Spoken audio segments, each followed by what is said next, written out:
Hello everyone, welcome back to Eduvala 2.0. നമുക്ക് നാളത്തെ economics എക്സാമിന് ഓണം എക്സാമിന് വേണ്ടിയിട്ട് നിങ്ങൾ നിർബന്ധമായും പഠിക്കേണ്ട കർവുകൾ, ഡയഗ്രാംസ് ഒക്കെ ആയിട്ടാണ്. ഓക്കെ, അപ്പോൾ ഈ വീഡിയോയിൽ നമ്മൾ മൈക്രോയിൽ നിന്നും മാക്രോയിൽ നിന്നും നമ്മൾ എത്രത്തോളം കർവുകൾ പഠിക്കാനായിട്ടുണ്ട്. മൈക്രോയിൽ നിന്ന് 3 ചാപ്റ്റേഴ്സ് മിസ് ഇൻക്ലൂഡ് ചെയ്തിട്ടുണ്ട്. ഫസ്റ്റത്തെ 3 പാഠം, മാക്രോയിൽ നിന്നും ഫസ്റ്റത്തെ 2 പാഠം. ഇതിലെ ഏതെങ്കിലും പാഠങ്ങൾ എക്സാമിന് ഇല്ലാത്തവർ എന്ത് ചെയ്യണ്ട, ആ ചാപ്റ്ററിലെ കർവുകൾ സ്കിപ്പ് ചെയ്യാട്ടോ. മാക്സിമം ഇത്രയാണ്. ഇതിലും കൂടുതൽ ചാപ്റ്റേഴ്സ് ഇതുവരെ നമുക്ക് വിവരം കിട്ടിയിട്ടില്ല ഒരു സ്കൂളുകളിലും കേട്ടോ. അപ്പം നമുക്ക് വീഡിയോയിലേക്ക് കടക്കാം. അതിനു മുന്നേ നിങ്ങൾക്ക് നമ്മുടെ ചാനൽ ഹെൽപ്ഫുൾ ആവുന്നുണ്ട് എങ്കിൽ ലൈക്ക് ചെയ്യുക, ഷെയർ ചെയ്യുക, സബ്സ്ക്രൈബ് ചെയ്യുക. നിങ്ങളുടെ എക്സാം കഴിയുന്നത് വരെ നമ്മൾ നിങ്ങൾക്ക് വേണ്ടിയിട്ട് പിന്നാലെ ഉണ്ടായിരിക്കും. അപ്പോൾ വീഡിയോയിലേക്ക് കടക്കാം. ഓക്കെ, ആദ്യമായിട്ട് നമ്മൾ പഠിക്കേണ്ടത് ഫസ്റ്റ് ചാപ്റ്ററിൽ നിന്ന്, മൈക്രോയിലെ ഫസ്റ്റ് ചാപ്റ്ററിൽ നിന്ന് PPC കർവ് എന്താണെന്നുള്ളതാണ്. PPC കർവ് ഇതാ ഇങ്ങനെയാണ് വരയ്ക്കുക. കോൺവെക്സ് ടു ദ ഒറിജിൻ ആണ് ഇതിൻ്റെ ഷേപ്പ് എന്ന് പറയുന്നത്. കോൺവെക്സ് ടു ദ ഒറിജിൻ ആണ്. ദെൻ ഇതിലെ ജസ്റ്റ് ഇങ്ങനെ വരയ്ക്കാൻ മാത്രമല്ല നിങ്ങൾ പഠിക്കേണ്ടത്. ഈ കർവിൻ്റെ ഉള്ളിലും പുറത്തും കർവുമലൊക്കെ ആയിട്ട് നമുക്ക് 3 പോയിന്റുകൾ തരും, ABC. ഇതെന്താണെന്നാണ് പഠിക്കേണ്ടത്. എന്ന് പറഞ്ഞിട്ടുണ്ട് എങ്കിൽ അണ്ടർ എംപ്ലോയ്മെന്റ് ഓഫ് റിസോഴ്സസ് അല്ലെങ്കിൽ അണ്ടർ യൂട്ടിലൈസേഷൻ ഓഫ് റിസോഴ്സസ്, അതായത് വേണ്ട രീതിയിൽ റിസോഴ്സസ് യൂസ് ചെയ്തിട്ടില്ല. ബി എന്ന് പറയുന്നത് എഫക്റ്റീവ് യൂട്ടിലൈസേഷൻ ഓഫ് റിസോഴ്സസ്, നല്ല രീതിയിൽ എഫക്റ്റീവ് ആയിട്ട് റിസോഴ്സസ് യൂസ് ചെയ്തു എന്നാണ്. ദെൻ സി എന്ന് പറയുന്നത് ഗ്രോത്ത് ഓഫ് റിസോഴ്സസ് ആണ്, ഇനിയും റിസോഴ്സസ് ആവശ്യമുണ്ട്. ഓക്കെ, അപ്പോൾ 3 തരം പോയിന്റ് PPC കർവുമ്പോൾ വന്നിട്ടുണ്ടെങ്കിൽ എങ്ങനെയാണ് നിങ്ങൾ പഠിക്കണം. PPC കർവിൻ്റെ ഉള്ളിലെ പുറത്ത്, അതുപോലെ PPC കർവുമ്മേ. ഇത് PPC കർവിൻ്റെ ഷേപ്പ് എന്ന് പറയുന്നത് കോൺകേവ് ടു ദ ഒറിജിൻ ആണ്. കോൺകേവ് ടു ദ ഒറിജിൻ ആണ്. ഓക്കെ, അപ്പോൾ ഇതാണ് ഷേപ്പ് കേട്ടോ. PPC കർവിൻ്റെ ഷേപ്പ് ഇതാണ്. ദെൻ നെക്സ്റ്റ് ആണ് ബഡ്ജറ്റ് ലൈനും ഇൻഡിഫറൻസ് കർവും. IC budget line and indifference curve. Budget line ആദ്യം നിങ്ങൾ എല്ലാവരും പഠിച്ചിട്ടുണ്ടാവും എന്ന് വിചാരിക്കുന്നു. ബഡ്ജറ്റ് ലൈൻ എന്ന് പറഞ്ഞാൽ സ്ട്രെയിറ്റ് ലൈൻ ആണ്. നമ്മൾ ഇവിടെയാണ് എക്സ് ആക്സിസ്, ഇവിടെ നമ്മുടെ Y ആക്സിസ്. ഇത് ഒറിജിൻ ആണ്. ബഡ്ജറ്റ് ലൈൻ്റെ ഇക്വേഷൻ നമ്മളിവിടെ എഴുതണം. P1 x1 + P2 x2 = M ആണ്. ഇവിടെ ഗുഡ് 1, ഇവിടെ ഗുഡ് 2 ആണ്. ഇങ്ങനെ തന്നാലാണ് ബഡ്ജറ്റ് ലൈൻ ആവുള്ളൂ. ഇനി എക്സ് ആക്സിസിന്മേ ബഡ്ജറ്റ് ലൈന് കൂട്ടിമുട്ടുന്ന ഈ പോയിന്റിന് നമ്മളൊരു പേര് വിളിക്കും, that is horizontal intercept. Okay, horizontal intercept ആണ്. ദെൻ നമ്മുടെ Y ആക്സിസിന് കൂട്ടിമുട്ടുന്ന ഒരു പോയിന്റുമ്പോൾ നമ്മൾ വിളിക്കുന്നത് വേർട്ടിക്കൽ ഇന്റർസെപ്റ്റ് എന്നാണ്. വേർട്ടിക്കൽ ഇന്റർസെപ്റ്റ് എന്നാണ് നമ്മൾ ഇതിനെ വിളിക്കുന്നത്. ഇനി ഈ ചെരിവിനെ നമ്മൾ സ്ലോപ്പ് എന്നാണ് വിളിക്കുന്നത്. ഓക്കെ, സ്ലോപ്പ് എന്നാണ് വിളിക്കുന്നത്. ഇനി നമുക്ക് ഓരോന്നും കണ്ടുപിടിക്കാൻ ഇക്വേഷൻസ് ഒക്കെ ഉണ്ട് കേട്ടോ. ഹൊറിസോണ്ടൽ ഇന്റർസെപ്റ്റ് കണ്ടുപിടിക്കാൻ M/P1, വെർട്ടിക്കൽ ഇന്റർസെപ്റ്റ് കണ്ടുപിടിക്കാൻ M/P2, സ്ലോപ്പ് കണ്ടുപിടിക്കാൻ P1/P2. ഓക്കെ, ഇത്രയായാലാണ് നമുക്ക് ബഡ്ജറ്റ് ലൈൻ കംപ്ലീറ്റ് ആവുള്ളൂ. അപ്പോൾ ഒരു ബഡ്ജറ്റ് ലൈൻ എന്ന് പറയുമ്പോൾ എല്ലാ ടോപ്പിക്കും നിങ്ങൾ അറിഞ്ഞിരിക്കണം. ഓക്കെ, ഇനി നെക്സ്റ്റ് ആണ് ഇൻഡിഫറൻസ് കർവ്. ഇൻഡിഫറൻസ് കർവ് എന്ന് പറഞ്ഞിട്ടുണ്ടെങ്കിൽ ഇതാ ഇങ്ങനെ നമ്മൾ വരയ്ക്കുന്നതിനാണ് ഇൻഡിഫറൻസ് കർവ് എന്ന് വിളിക്കുക. ഇത് collection of indifference curve is known as indifference map. IC1, IC2, then IC3 ഒക്കെ താഴത്തുനിന്ന് മേലേക്ക് നമ്മൾ ഇട്ട് കൊടുക്കുക കേട്ടോ. ദെൻ ഇവിടെയും X axis and Y axis and origin നമ്മൾ ഗുഡ് 1, ഗുഡ് 2 ഒക്കെയാണ് ഇവിടെയും കൊടുക്കുക. ഇനി ഇൻഡിഫറൻസ് കർവ് വരയ്ക്കുമ്പോൾ തന്നെ ഇതുമായി ബന്ധപ്പെട്ട തിയറീസ് നിങ്ങളവിടെ പഠിക്കുക. ഇതുമായി ബന്ധപ്പെട്ട തിയറീസ് എന്ന് പറയുമ്പോൾ എന്തൊക്കെയാണെന്നറിയോ? ഇതുമായി ബന്ധപ്പെട്ട തിയറീസ് എന്ന് പറയുമ്പോൾ ഇൻഡിഫറൻസ് കർവ് എന്ന് പറയുന്നത് കോൺവെക്സ് ടു ദ ഒറിജിൻ ആണ് ഷേപ്പ്. ദെൻ പിന്നീട് ഇതിന്റെ ഒരു ഫീച്ചർ എന്ന് പറയുന്നത് കോൺവെക്സ് ടു ദ ഒറിജിൻ ആണ്. ഇത് do not intersect each other, അല്ലെ അങ്ങോട്ടും ഇങ്ങോട്ടും അവർ കൂട്ടിമുട്ടുന്നില്ല. Then higher indifference curve give higher satisfaction, അതായത് ഏറ്റവും മുകളിലുള്ളതാണ് ഏറ്റവും നന്നായി സാറ്റിസ്ഫാക്ഷൻ കിട്ടുക. 3-4 പ്രോപ്പർട്ടീസ് ചോദിച്ചിട്ടുണ്ടെങ്കിൽ ഇതാണ് എഴുതാം കേട്ടോ. പിന്നെ collection of indifference curve is known as indifference map. Okay, അപ്പോൾ ഓരോ കർവ് വരയ്ക്കുമ്പോഴും പഠിക്കുമ്പോഴും അതിനോടൊപ്പം അനുബന്ധമായിട്ടുള്ള ആ തിയറി ക്വസ്റ്റ്യൻസും കൂടി പഠിക്കാം. ഓക്കെ, ദെൻ നെക്സ്റ്റ് ആണ് കൺസ്യൂമർ ഇക്വിലിബ്രിയം. ഇതിങ്ങനെ ക്വസ്റ്റ്യൻ ചോദിക്കില്ല, നമുക്ക് ചോദിക്കാം ഒപ്റ്റിമം ചോയ്സ് ഓഫ് കൺസ്യൂമർ ഏതാണെന്നാണ് ചോദിക്കുക. ഒപ്റ്റിമം ചോയ്സ് ഓഫ് കൺസ്യൂമർ എന്ന് പറയുന്നത് കൺസ്യൂമർ ഇക്വിലിബ്രിയം ആണ്. കൺസ്യൂമർ ഇക്വിലിബ്രിയം എങ്ങനെ വരയ്ക്കുക? ഇങ്ങനെ വരയ്ക്കുക. ഇപ്പം ഇങ്ങനെ ഫ്രീ ഹാൻഡ് ആയിട്ട് ഇതൊന്നും മെഷർമെൻറ്റ് ആവശ്യമില്ല. ഫ്രീ ഹാൻഡ് ആയിട്ട് വരയ്ക്കുക. നമ്മൾ എന്ത് ചെയ്യുക? ആദ്യം ഇൻഡിഫറൻസ് കർവ് വരയ്ക്കുക. ഒരു 3 ഇൻഡിഫറൻസ് കർവ് വരയ്ക്കുക. രണ്ടാമത്തെ ഇൻഡിഫറൻസ് കർവ് നമുക്കൊരു ടച്ച് ചെയ്തിട്ട് നമ്മൾ എന്ത് വരയ്ക്കുക, ബഡ്ജറ്റ് ലൈൻ വരയ്ക്കുക. ആ ടച്ച് ചെയ്ത ബഡ്ജറ്റ് ലൈനിൻ്റെ അവിടെ നമ്മളൊരു ഇ എന്ന് പറഞ്ഞൊരു അടയാളപ്പെടുത്തുക. ദെൻ നമ്മൾ എന്തൊക്കെയാണ് നമ്മളിപ്പോൾ വരച്ചതെന്ന് വെച്ചാൽ അതൊക്കെ കൊടുക്കുക. IC1 ആണ്, IC2 ആണ്, IC3 ആണ്. ഇത് നമുക്ക് AB എന്ന് പറഞ്ഞിട്ട് ഒരു ബഡ്ജറ്റ് ലൈൻ ആണ്. ഇവിടെയും ബഡ്ജറ്റ് ലൈന് കൂട്ടിമുട്ടുണ്ട് അല്ലേ, നമുക്ക് CD എന്ന് പറഞ്ഞിട്ട് വേണമെങ്കിൽ കൊടുക്കാം. ഇത് 0. എന്നിട്ട് നിങ്ങൾ ചെയ്യേണ്ടത് ഇതിനെ പറ്റി നമ്മൾ എക്സ്പ്ലെയിൻ ചെയ്ത് കൊടുക്കുക. എക്സ്പ്ലെയിൻ എന്ന് വെച്ചിട്ടുണ്ടെങ്കിൽ എന്താണ് കൺസ്യൂമർ ഇക്വിലിബ്രിയം. എന്താ കൺസ്യൂമർ ഇക്വിലിബ്രിയം എന്ന് വെച്ചിട്ടുണ്ടെങ്കിൽ കൺസ്യൂമറിൻ്റെ ബഡ്ജറ്റ് ലൈനും അതുപോലെ തന്നെ ഇൻഡിഫറൻസ് കർവും കൂട്ടിമുട്ടുന്ന പോയിന്റിനെയാണ് നമ്മൾ കൺസ്യൂമറിൻ്റെ ഇക്വിലിബ്രിയം. ഇവിടെ ഇക്വിലിബ്രിയം പോയിന്റ് ആണ്. പിന്നെ പറയേണ്ട കാര്യം എന്താണെന്ന് വെച്ചാൽ എന്താണ് കൺസ്യൂമറിൻ്റെ ഇക്വിലിബ്രിയം പോയിന്റ്, അതായത് അവിടെ ഏറ്റവും നല്ല ഒപ്റ്റിമം ചോയ്സ് ആണ്. ഒപ്റ്റിമം എന്ന് പറഞ്ഞാൽ അത്രയും നല്ല ചോയ്സ് ആണ്, കൺസ്യൂമർ പ്രിഫർ ചെയ്യുന്ന ഏറ്റവും നല്ല ചോയ്സ് ആണ് ഇത്. ഇവിടെ മാർജിനൽ റേറ്റ് ഓഫ് സബ്സ്റ്റിറ്റ്യൂഷനും അതുപോലെ തന്നെ പ്രൈസ് റേഷ്യോവും ഈക്വൽ ആണ്. പ്രൈസ് റേഷ്യോ എന്ന് പറയുന്നത് P1/P2 അത് രണ്ടും ഈക്വൽ ആവുന്ന പോയിന്റ് ആണ്. പിന്നെ പിക്ചറിൽ ആണ് കൺസ്യൂമർ ഇക്വിലിബ്രിയം പോയിന്റ്. എന്തുകൊണ്ട് ഡിയും സിയും കൺസ്യൂമറിൻ്റെ ഇക്വിലിബ്രിയം പോയിന്റ് ആകുന്നില്ല, അതും കൂടി നമ്മൾ സ്പെസിഫൈ ചെയ്യണേ. നമ്മളപ്പോൾ ആദ്യം പിക്ചർ വരച്ചിട്ട് ഇങ്ങനെയൊക്കെ അതിൽ അടയാളപ്പെടുത്തി കൊടുത്തിട്ട് അതിനെ പറ്റി എക്സ്പ്ലെയിൻ ചെയ്ത് കൊടുക്കുകയാണ് വേണ്ടത്. സിയും ഡിയും എന്തല്ല കൺസ്യൂമറിൻ്റെ ഇക്വിലിബ്രിയം അല്ല. കാരണം എന്താണെന്നറിയോ, സിയും ഡിയും IC1 കൺസ്യൂമറിന് ഹയർ ലെവൽ സാറ്റിസ്ഫാക്ഷൻ കിട്ടുക IC2 ദാൻ IC1. IC1 ഏറ്റവും കൂടുതൽ സാറ്റിസ്ഫാക്ഷൻ ഇവിടെ കിട്ടാം. ഇനിയിപ്പോൾ IC3 ടച്ച് ചെയ്തതാണെങ്കിൽ നമ്മൾ അവിടെയാണ് പറയാം. ഓക്കെ, അപ്പോൾ അങ്ങനെയാണ് നമുക്ക് ഈ കിട്ടിയത് എന്നുള്ളത് എക്സ്പ്ലനേഷനും കൊടുക്കണം, എങ്കിലും നമുക്ക് ആ മാർക്ക് കിട്ടുള്ളൂ കേട്ടോ.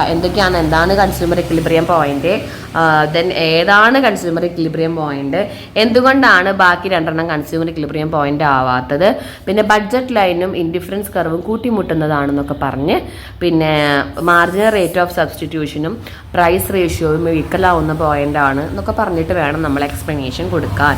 അപ്പോൾ വരയ്ക്കുക, ഒപ്പം പഠിക്കുക. ഓക്കെ, ദെൻ അടുത്തതാണ് ഡിമാൻഡിൻ്റെ പാഠത്തിൽ. കുറച്ച് ഡിമാൻഡിൻ്റെ ഭാഗത്ത് കുറച്ച് ചെറിയ കുഞ്ഞു കാര്യങ്ങൾ പഠിക്കാനായിട്ടുണ്ട്. ആദ്യം നിങ്ങൾ പഠിക്കേണ്ടത് എന്താണെന്ന് വെച്ചിട്ടുണ്ടെങ്കിൽ ഡിമാൻഡിൻ്റെ ഷിഫ്റ്റുമായി ബന്ധം. അപ്പോൾ ഡിമാൻഡ് കർവ് എന്താണെന്ന് ആദ്യം അറിയാത്തവർക്ക് ഡിമാൻഡ് കർവ് ഇതാ ഇങ്ങനെ വരയ്ക്കുന്നതിനാണ് നമ്മൾ ഡിമാൻഡ് കർവ് എന്ന് വരയ്ക്കുക. ഇതാണ് നമ്മുടെ ഡിമാൻഡ് കർവ്. ഇനി ഡിമാൻഡ് കർവിൻ്റെ ഷിഫ്റ്റ് 2 തരമുണ്ട്. ഓക്കെ, ഡിമാൻഡ് കർവിൻ്റെ ഷിഫ്റ്റ് 2 തരമുണ്ട്. അതുപോലെ തന്നെ മൂവ്മെൻറ്റ് 2 തരമുണ്ട്. മൂവ്മെൻറ്റ് എന്ന് പറഞ്ഞാൽ ഷിഫ്റ്റ് എന്ന് പറഞ്ഞാൽ കംപ്ലീറ്റ്ലി ഷിഫ്റ്റാണ് എന്ന് വെച്ചിട്ടുണ്ടെങ്കിൽ നമുക്ക് ഡിമാൻഡ് കർവിനെ ഇവിടെ ഉണ്ടായിരുന്ന ഡിമാൻഡ് കർവ് ഇങ്ങോട്ട് മാറാം, അതല്ല നേരെ ഓപ്പോസിറ്റ് സംഭവിക്കാം, ഇങ്ങോട്ട് മാറാം, അതുപോലെ ഇങ്ങോട്ട് മാറാം ഡിമാൻഡ് കർവ്. ഓക്കെ, അതേപോലെ ഇപ്പോൾ ഇവിടെ കംപ്ലീറ്റ്ലി ഷിഫ്റ്റാണ് ഉദ്ദേശിക്കുന്നത്. ഇനി ഡിമാൻഡ് കർവിൻ്റെ മൂവ്മെൻറ്റ് എന്ന് പറഞ്ഞാൽ ഡിഫറെൻ്റ് ആണ്, മൂവ് ചെയ്യാണ്, ഷിഫ്റ്റ് ആവില്ല. അതാ ഇങ്ങനെ ഒരു ഡിമാൻഡ് കർവ് ഉണ്ട് എങ്കിൽ നമ്മളിതാ 2 ലൈൻ വരച്ചെടുക്കുക, കണ്ടോ. അതേപോലെ തന്നെ 2 തരം മൂവ്മെൻറ്റും ഉണ്ട്, 2 തരം ഷിഫ്റ്റുകളും ഉണ്ട്. ഓക്കെ, 2 സെയിം തന്നെയാണ്. ഇപ്പം മിസ് വരച്ചത് എങ്ങനെയാണ്, സെയിം തന്നെയാണ്. ഇതിൽ ഷിഫ്റ്റാണ്, ഇത് ഇൻക്രീസിങ് ഷിഫ്റ്റാണ്, അതായത് അപ്വേർഡ് ഷിഫ്റ്റാണ്. നമുക്ക് ഡിമാൻഡ് കൂടി അല്ലെങ്കിൽ ക്വാണ്ടിറ്റി കൂടി എന്നൊക്കെ പറഞ്ഞിട്ട് ഇൻക്രീസിങ് ഷിഫ്റ്റ് എന്ന് പറയാം. ഇത് നമുക്ക് ഡൗൺവേർഡ് ആണ്. ഡൗൺവേർഡ് എന്ന് വെച്ചിട്ടുണ്ടെങ്കിൽ താഴോട്ടാണ് പോകുന്നത്, ഷിഫ്റ്റാണ്. മൂവ്മെൻറ്റ് എന്ന് പറഞ്ഞിട്ടുണ്ടെങ്കിൽ 2 പോയിന്റ് കണ്ടില്ലേ, ഇങ്ങോട്ടേക്ക് മൂവ് ചെയ്യാം, ഇവിടെ കണ്ടോ താഴത്തോട്ട് മൂവ് ചെയ്യാം. ഇപ്പം എയിൽ നിന്ന് ബിയിലേക്ക്, അല്ല ബിയിൽ നിന്ന് എയിലേക്ക് പോവാം. ഇവിടെ കണ്ടോ AB, എയിൽ നിന്ന് ബിയിലേക്ക്. ഇത് മൂവ്മെൻ്റ് ആണ്. ഇവിടെ നമുക്ക് മൂവ്മെൻറ്റ് മാത്രമേ വരുന്നുള്ളൂ, കണ്ടോ ഇതാണ് കേട്ടോ മൂവ്മെൻറ്റ് മാത്രം വരുന്നുള്ളൂ എങ്കിൽ അതിനൊരു പേരൊക്കെ ഉണ്ട്, അത് പഠിക്കണം. അതായത് നമുക്ക് എക്സ്പാൻഷൻ ആൻഡ് കോൺട്രാക്ഷൻ എന്നാണ് പറയുക. താഴത്തോട്ടാണ് ഏരോ മാർക്ക് എങ്കിൽ അതെന്താണ്, താഴത്തോട്ടാണ് ഏരോ മാർക്ക് എങ്കിൽ നമുക്കതിനെ എക്സ്പാൻഷൻ എന്ന് വിളിക്കാം. ഇത് എക്സ്പാൻഷൻ ആണ്, എക്സ്പാൻഷൻ ഓഫ് ഡിമാൻഡ്. മുകളിലോട്ടാണ് എങ്കിൽ അതിൻ്റെ പേര് കോൺട്രാക്ഷൻ. നിങ്ങൾ അങ്ങനെ ഒന്ന് പഠിച്ചോളോ. വരയ്ക്കാനൊക്കെ അറിഞ്ഞ ഏരോ മാർക്ക് ഇട്ടിട്ട് പറഞ്ഞ് തെറ്റിക്കരുത് കേട്ടോ. കണ്ടില്ലേ, എക്സ്പാൻഷൻ എന്ന് വെച്ചാൽ താഴോട്ടാണ് ഏരോ മാർക്ക് എങ്കിൽ, കണ്ടോ താഴോട്ടാണ് നിങ്ങൾ ഇട്ട് എങ്കിൽ അത് എക്സ്പാൻഷൻ ആണ്, മുകളിലോട്ടാണ് എങ്കിൽ കോൺട്രാക്ഷൻ ആണ്. അതായത് ഇവിടെ ഡിമാൻഡ് കുറഞ്ഞു, ഇവിടെ ഡിമാൻഡ് കൂടി. Price not change. എപ്പോഴാണ് മൂവ്മെൻറ്റ് വരുന്നത്, പ്രൈസ് ചേഞ്ച്, നോട്ട് ചേഞ്ച് അല്ല, പ്രൈസിൽ ചേഞ്ച് വരുമ്പോൾ. ഇവിടെ നമുക്ക് താഴോട്ട് വരുമ്പോൾ എന്താ സംഭവിച്ചെന്നറിയോ, പ്രൈസ് നമുക്ക് താഴോട്ട് പോയി. പ്രൈസ് കുറഞ്ഞപ്പോൾ കുറച്ചും കൂടി ക്വാണ്ടിറ്റി വാങ്ങി, കണ്ടോ ഇവിടെ നമുക്ക് പ്രൈസ് മുകളിലോട്ടാണ് വന്നത്. പ്രൈസ് മുകളിലോട്ട് പോയപ്പോൾ ഡിമാൻഡ് കുറഞ്ഞു. Okay, contraction expansion. ഇവിടെ ഷിഫ്റ്റിന്റെ സ്ഥാനത്ത് നമുക്ക് price not change, price fixed ആണ്, പക്ഷെ ഡിമാൻഡിൽ വ്യത്യാസം വരും. കാരണം എന്താണെന്നറിയോ, അതർ ഫാക്ടേഴ്സ് ഉണ്ട്. ഡിമാൻഡിന്റെ കുറച്ച് ഫാക്ടേഴ്സ് അറിയാം, പോപ്പുലേഷൻ, ടേസ്റ്റ് ആൻഡ് പ്രിഫറൻസ്. അതിലേക്കാണ്. ഇവിടെ നമുക്ക് പ്രൈസിന് പ്രൈസിന് ഒരു മാറ്റമില്ല, ഡിമാൻഡ് മാത്രമേ മാറിയിട്ടുള്ളൂ. ഇവിടെ പ്രൈസൊക്കെ ഫിക്സ്ഡ് ആയിരിക്കും. ഇങ്ങനെയാണ് ഡിമാൻഡിന്റെ ഷിഫ്റ്റിലത്തെ പിക്ചേഴ്സ്. അതായത് ഡിമാൻഡ് കർവ് എന്താണ്, കോൺട്രാക്ഷനും എക്സ്പാൻഷനും ആണ് ഏറ്റവും മെയിൻ ആയിട്ട് പഠിക്കേണ്ടത് കേട്ടോ. അതായത് മൂവ്മെന്റിലാണ് നമുക്ക് കോൺട്രാക്ഷനും എക്സ്പാൻഷനും ഉള്ളത്. ഓക്കെ, ഇനി നെക്സ്റ്റ് അതിൽ തന്നെ ഡിമാൻഡിൽ തന്നെ നമുക്ക് പഠിക്കാനുള്ളതാണ് പ്രൈസ് ഇലാസ്റ്റിസിറ്റി ഓഫ് ഡിമാൻഡ് എന്ന് പറഞ്ഞ topic. Price elasticity of demand.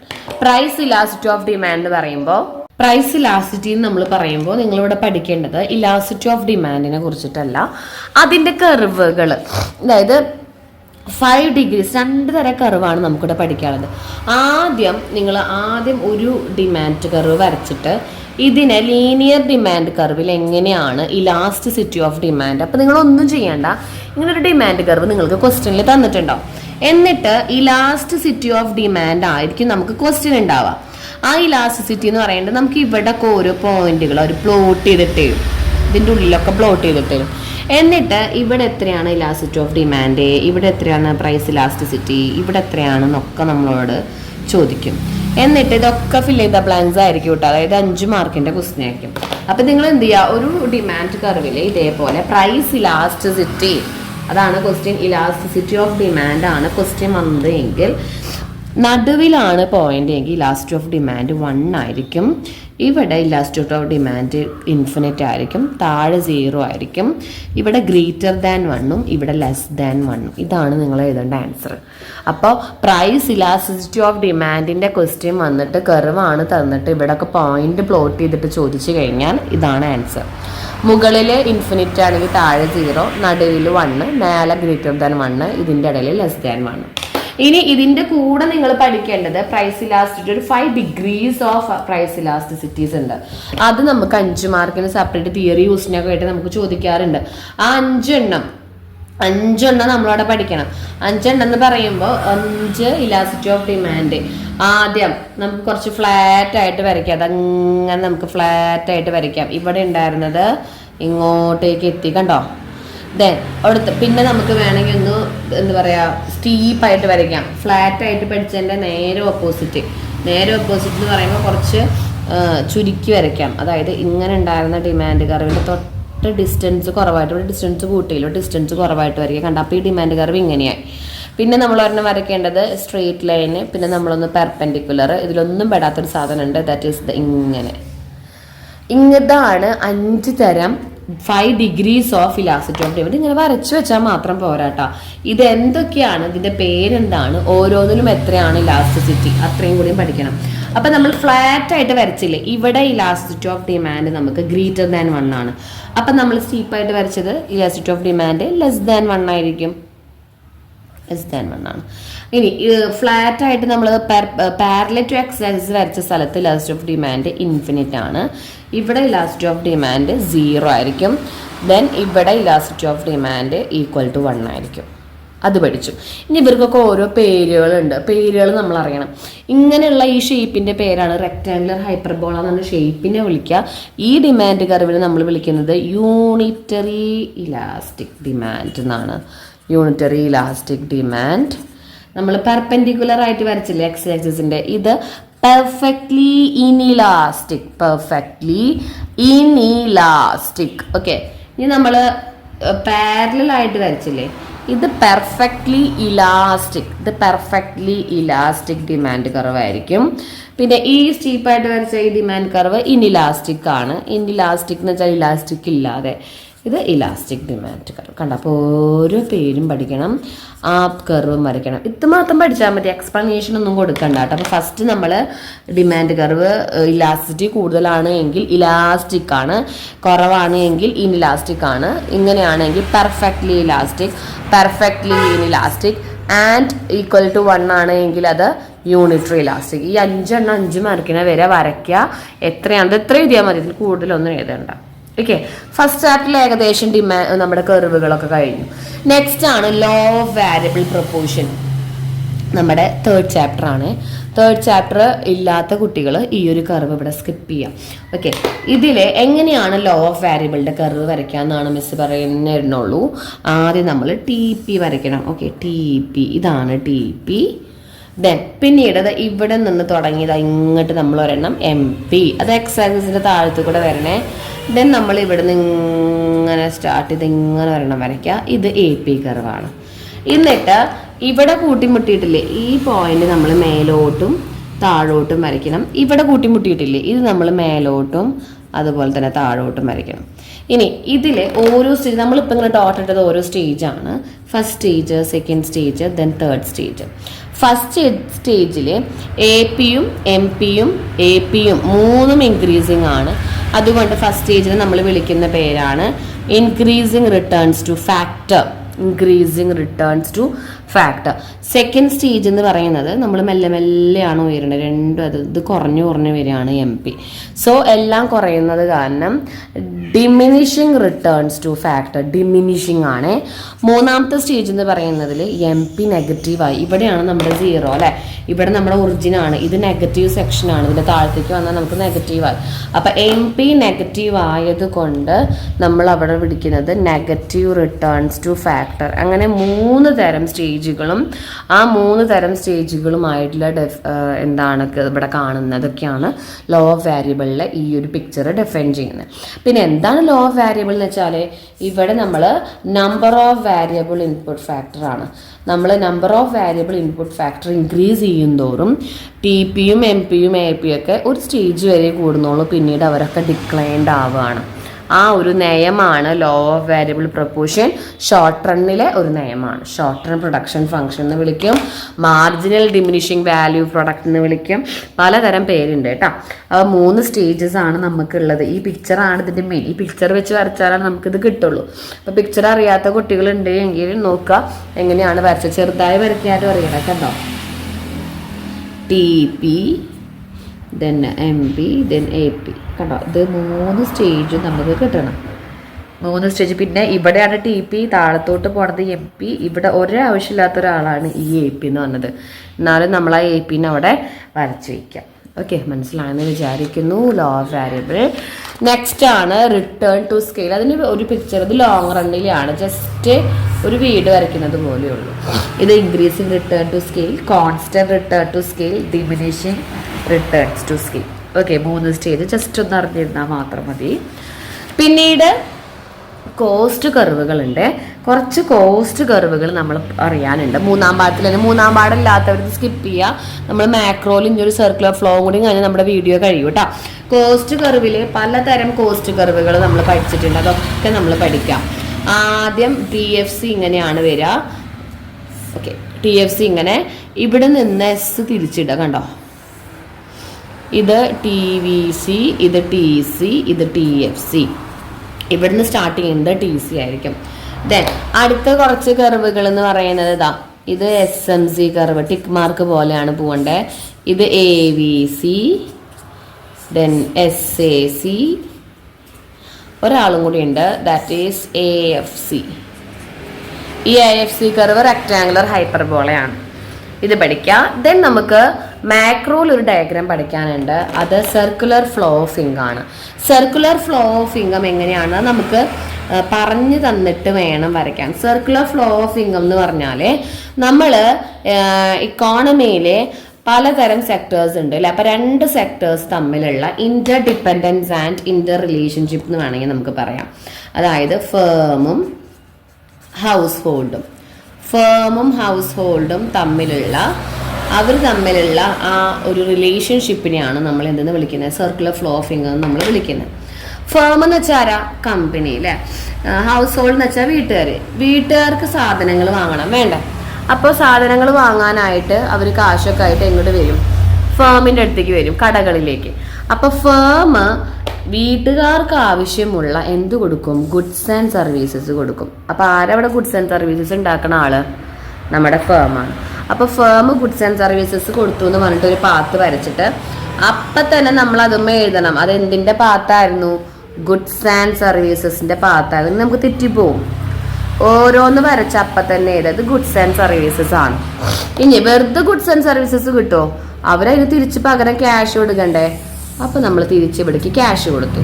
Cash കൊടുത്തു എന്നതിന് നമ്മൾ പറയുന്ന പേര് expenditure on goods and services. അതായത് സാധനങ്ങളും സേവനങ്ങളും വാങ്ങാനുള്ള ചിലവ്, expenditure on goods and services. അതിനെയാണ് നമ്മൾ അടുത്ത പാത്ത് അതവിടെ എഴുതി. ഇനി അപ്പൊ ഒരു സാധനങ്ങൾ വാങ്ങി പകരം നമുക്ക് ക്യാഷ് കിട്ടി. ഇനി രണ്ടാമത്തെ സെക്ഷനിൽ പറയുമ്പോൾ സാധനങ്ങളൊക്കെ ഉണ്ടാക്കണമെങ്കിൽ ഈ കമ്പനിയിൽ ഇവർക്ക് പൈസ ഒക്കെ ഉണ്ടാക്കണമെങ്കിൽ ഈ കമ്പനിയിൽ അവർക്ക് ആൾക്കാരെ ആവശ്യമുണ്ട്, ജോലിക്കാരൊക്കെ ആവശ്യമുണ്ട് അല്ലേ. അത് ഈ വീട്ടിൽ നിന്നല്ല ആൾക്കാർ ജോലിക്കൊക്കെ പോവാ. ലാൻഡ് ലേബർ ക്യാപിറ്റൽ ഓർഗനൈസേഷൻ എന്ന് പറഞ്ഞാൽ ഫാക്ടർ സർവീസസ് നമുക്ക് കിട്ടുന്നത് ആരെന്നാണ്? വീട്ടിൽ നിന്നാണ്. അപ്പൊ ഫാക്ടർ സർവീസസ് നമ്മൾ വീട്ടുകാർ കൊടുക്കുന്നു. വെറുതെ പോയ ആൾക്കാർ പണിയെടുക്കും, അവിടെ അവർക്ക് ശമ്പളം വേണമല്ലേ. തിരിച്ച് ഈ പണിയെടുത്ത് വന്ന വീട്ടിലത്തെ ആൾക്കാർക്ക് അവർ എന്ത് കൊടുക്കും? Wages, interest, profit and rent കൊടുക്കും. നമ്മളിപ്പോൾ ഈ പറഞ്ഞ ഫാക്ടർ സർവീസസിൻ്റെ ഫാക്ടർ പേയ്മെൻറ്റ് നമ്മൾ പറയും. ആ ഫാക്ടർ പേയ്മെൻറ്റ് കമ്പനി തിരിച്ച് ഇങ്ങോട്ട് കൊടുക്കും. മനസ്സിലായെന്ന് വിചാരിക്കുന്നു. ഇങ്ങനെ രണ്ട് തരം റിലേഷൻഷിപ്പാണ് ഇവർ തമ്മിലുള്ളത്. ഇവിടെ അവർ ഗുഡ്സ് ആണ് കൈമാറുന്നത്, പകരം ക്യാഷും. അതുകൊണ്ട് തന്നെ ആ ഒരു മാർക്കറ്റിനൊരു പേര് വിളിക്കും, ദാറ്റ് ഈസ് പ്രോഡക്റ്റ് മാർക്കറ്റ് എന്നാണ് ഇവിടെ നമ്മൾ വിളിക്കുന്നത്.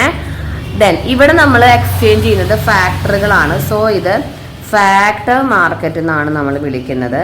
ഇനി ഇവിടെ പൈസ പോകുന്ന വഴി ഇത് ഇപ്പോൾ കാശ് പോകുന്നുണ്ട്, ഇവിടെയും ക്യാഷ് പോകുന്നുണ്ട് അല്ലേ. അപ്പം അത് രണ്ടും മണി ഫ്ലോ ആണ് അല്ലേ, മണിയാണ് ഒഴുകുന്നത്. സോ മണി ഫ്ലോ ആണ്. ഇത് രണ്ടും മണി ഫ്ലോ ആണ്. അതാ ഏരോ മാർക്ക് ഇട്ടിട്ട് തന്നെ എഴുതണം കേട്ടോ. മറ്റേ ലൈൻ ഉണ്ടല്ലോ അത് റിയൽ ഫ്ലോ ആണ്. അവിടെ അവർ റിയൽ ആയിട്ടുള്ള സാധനങ്ങളാണ് ഒഴുകുന്നത്. ഇത്രയും രണ്ട് തരം മാർക്കറ്റ് ഉണ്ട്. രണ്ട് തരം മാർക്കറ്റ് എന്ന് പറഞ്ഞത് ഒന്ന് പ്രൊഡക്റ്റ് മാർക്കറ്റ്, രണ്ട് ഫാക്ടർ മാർക്കറ്റ്, രണ്ട് തരം ഫ്ലോകളുണ്ട്. ഇതെല്ലാം ചെയ്താലാണ് സർക്കുലർ ഫ്ലോ ഫിക്ക ആവുള്ളൂ. ഓക്കെ, 4 മാർക്കിൻ്റെ ക്വസ്റ്റ്യനൊക്കെ ആയിരിക്കും, കളയരുത് കേട്ടോ. ഇത്രയും കർവുകളാണ് ഓണപരീക്ഷയ്ക്ക് നിങ്ങൾക്ക് പഠിക്കാനായിട്ടുള്ളത്. 3ാം പാഠം ഇല്ലാത്തവർ 2ാം പാഠം വരെയുള്ള കർവുകൾ പഠിക്കാനായിട്ട് ശ്രദ്ധിക്കുക. എല്ലാ കർവുകളും പഠിച്ചാൽ തന്നെ നിങ്ങൾക്ക് എന്ത് കിട്ടി? ഒരു പകുതിയോളം എക്കണോമിക്സ് പഠിച്ചു കഴിഞ്ഞു. ഓക്കെ, അപ്പോൾ നമ്മുടെ വീഡിയോ നിങ്ങൾക്ക് ഹെൽപ്ഫുള്ളായി മനസ്സിലായി എന്നൊക്കെ തോന്നുന്നുണ്ടെങ്കിൽ നിങ്ങളുടെ ഫ്രണ്ട്സിനൊക്കെ ഒന്ന് അയച്ചു കൊടുക്കുക, ലൈക്ക് ചെയ്യുക, ഷെയർ ചെയ്യുക, മാക്സിമം സപ്പോർട്ട് ചെയ്യുക. Okay, thank